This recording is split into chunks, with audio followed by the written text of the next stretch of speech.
സിക്കിം സർക്കാർ മാത്രമാണ് തൊഴിലാളി എന്ന് പറയുന്ന ഒരു കാറ്റഗറിയിലേക്ക് നിങ്ങൾ മാറ്റിയിട്ടുള്ളത്. മറ്റ് സംസ്ഥാനങ്ങൾക്കെല്ലാം ചെയ്യാം. ഇവിടെ ശ്രീ ശിവൻകുട്ടിയും ശ്രീമതി വീണ ജോർജും വിചാരിച്ചാൽ നിങ്ങളെ ആ കാറ്റഗറിയിലേക്ക് മാറ്റാൻ പറ്റും. ഈ കാര്യത്തിൽ ഇന്ത്യയിലെ ആശാ വർക്കർമാർക്ക് ആശ്വാസമാകേണ്ടവർ, അവരെ തൊഴിലാളികളായി പരിഗണിക്കേണ്ടവർ, അവർക്ക് മന്ത്ലി 21,000 രൂപയെങ്കിലും ഉറപ്പാക്കേണ്ടവർ, അത് ചെയ്യാതെ കണ്ണിൽ പൊടിയിടാൻ സമരപ്പന്തലിൽ ചെന്ന് തിയേറ്ററിക്സ് കാണിക്കുന്നത് ആർക്കും അസ്വസ്ഥത ഉണ്ടാക്കുന്ന കാര്യമാണ്. അതൊരു പൗരബോധത്തിന്റെ ഭാഗമല്ലേ? അങ്ങൊന്ന് നിഷ്പക്ഷനായി ഒന്ന് ആലോചിച്ച് നോക്കൂ. ആർക്കാണ് ഉത്തരവാദിത്വം?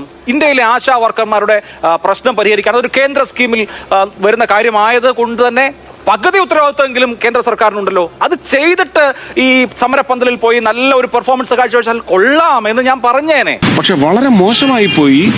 നിങ്ങളങ്ങ് ഡൽഹിയിലോട്ട് പോ, ഞാനും വന്ന് കൂടെ ഇരിക്കാൻ സമരത്തിന് വഞ്ചന. ഇപ്പൊ 13,200 രൂപ കൊടുക്കുമ്പോൾ അതിൽ 9,400 സംസ്ഥാനം കൊടുക്കുന്നതാണ്. അപ്പൊ എന്തായാലും സംസ്ഥാനം അത്രയും കൊടുക്കുന്നുണ്ടല്ലോ. ആശമാരെ കുറിച്ച് നിങ്ങൾക്ക് വലിയ കൺസേൺ ഉണ്ടല്ലോ. എന്തുകൊണ്ടാണ് ഈ ഫിക്സഡ് ഇൻസെന്റീവ് ഇപ്പൊ 3,000 ആണല്ലോ, അതൊരു 6,000 രൂപയാക്ക്, 7,000 രൂപയാക്ക്, അതനുസരിച്ച് സംസ്ഥാനത്തോട് കൂട്ടാൻ പറ. അപ്പൊ ഈ പ്രശ്നം പരിഹരിക്കാമല്ലോ.